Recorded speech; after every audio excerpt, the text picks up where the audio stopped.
We shopped around the idea, and we were surprised by how many legislators did not know that a physician was not required in every emergency department in Pennsylvania. Welcome to the Built on Results podcast, a series of conversations about the issues, the advocacy, and the wins on behalf of emergency physicians. Dr. Elizabeth Werley is an emergency physician with the Penn State Health System. She also is the immediate past president of the Pennsylvania chapter of the American College of Emergency Physicians. Werley and her colleagues are fighting to make sure every emergency department is staffed by a physician. Patients expect it, but lawmakers, well, they're not always aware that it's an option. This is episode 21. What you don't know can hurt you. Right now that there's one hospital in Pennsylvania that permits non-physician practitioners to be in the emergency department, and they can teleconference in with a hospital quite a distance away. So the emergency physician is some distance and only available electronically. And then the additional requirement is for a physician to be on call within 60 minutes or 45 miles. And in emergency medicine, we know a lot can happen in that time span.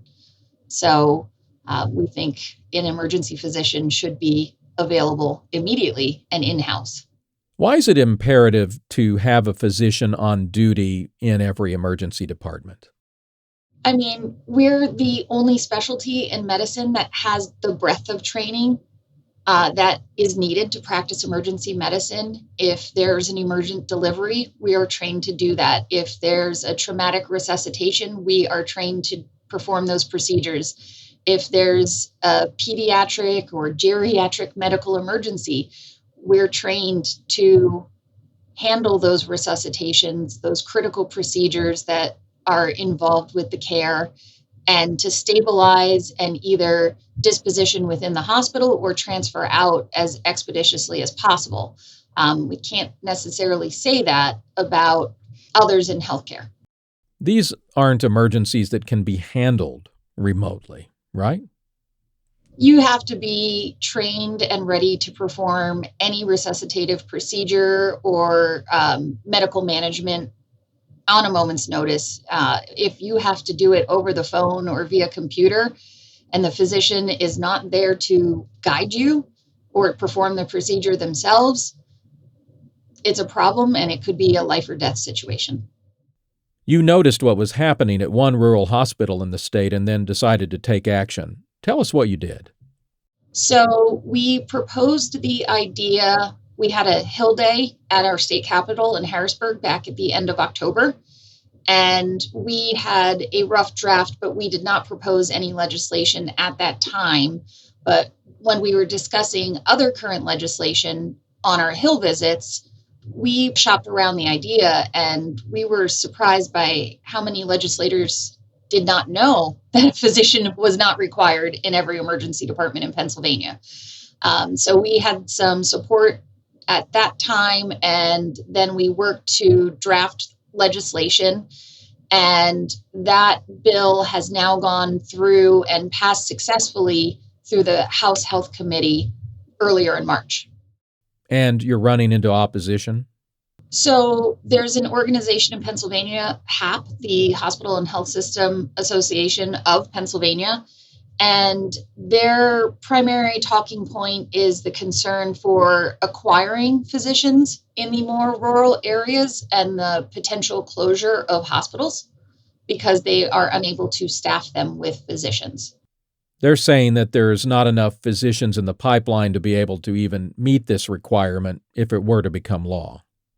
That is the argument, but we know based on the states that have passed similar legislation before us that they have not seen any hospital closures because of their legislation. So we think it's a false argument. What are you learning about the arguments that resonate best with your lawmakers? I think they really respond to our personal stories because almost everyone has either been a patient in an emergency department or they have had a close friend or family member who has been an emergency patient. And so they relate to that and they hear our stories of having to do these critical procedures and these critical resuscitations. And then they also hear stories from their constituents, their friends, their family, or themselves about knowing who is taking care of them in the emergency department, and the need for transparency and the patient expectation that when they go to the hospital that they will have a physician available to them to take care of them. Describe for us your legislative approach. How are you going about getting this bill passed? So the original draft of the bill was more narrow. It was amended, and the amendment is what has passed the House Health Committee so far. And we broadened the scope just a bit to define an emergency physician as anyone who is board certified or board eligible emergency medicine trained, or another physician who has demonstrated experience and additional training in emergency medicine. As we know, several of our colleagues in other specialties who may have been grandfathered into emergency medicine and been practicing EM for a number of years. I assume you made that change to keep the bill moving. We made that change to keep the bill moving and garner the support of other organizations in the House of Medicine here in Pennsylvania, to respect and bring in our colleagues in other fields who may have been practicing emergency medicine for the last 10 or 20 years, and really to demonstrate that we do have enough physicians available to all of the hospitals in Pennsylvania to care for our patients. Other states have done this. How valuable is it to have those experiences to draw from when you're in the middle of this sort of fight?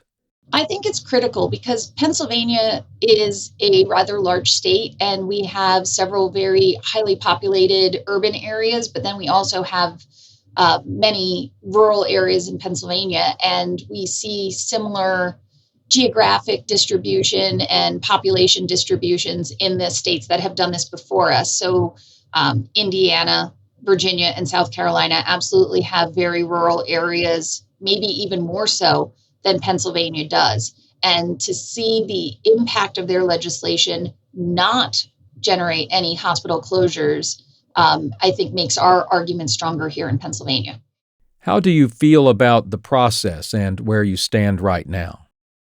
I'm optimistic, but I'm concerned about some of the resistance that we're getting from health systems or the organization that is our primary opponent on this. But I do think that many legislators understand the impact and our argument, and we're very appreciative of those that have openly supported us, including the bill sponsors that we met and acquired on our day on the Hill back in October.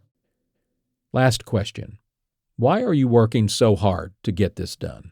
I mean, it all comes down to the exact reason we went into medicine, which is to care for our patients, and it's a matter of patient safety. No one else has the breadth of training that we do as emergency physicians to be prepared to take care of anything and everything that walks through our doors. And it also aligns with patient expectations that when they go to the hospital, they expect to have a physician available to take care of them or at least lead their care. And so this all comes down to working in the interest of the patients and provide the best medical care possible. You can listen to more conversations about ACEP's work on the issues important to emergency physicians by clicking the links in the show notes of each episode on this channel. There's also a website, acep.org/results. This is your new home for the latest conversations about ACEP's advocacy work. Anytime there's a development or a win to share, you'll find it here. The best way to stay up to date, then, is to follow the Built on Results podcast on your favorite podcast player. Apple, Spotify, and Amazon are the top channels, but there are more than 150, so go ahead and take your pick because we're on all of them. Thanks for listening to the Built on Results podcast, a production of the American College of Emergency Physicians. We're back every time there's news. Until then, have a great day.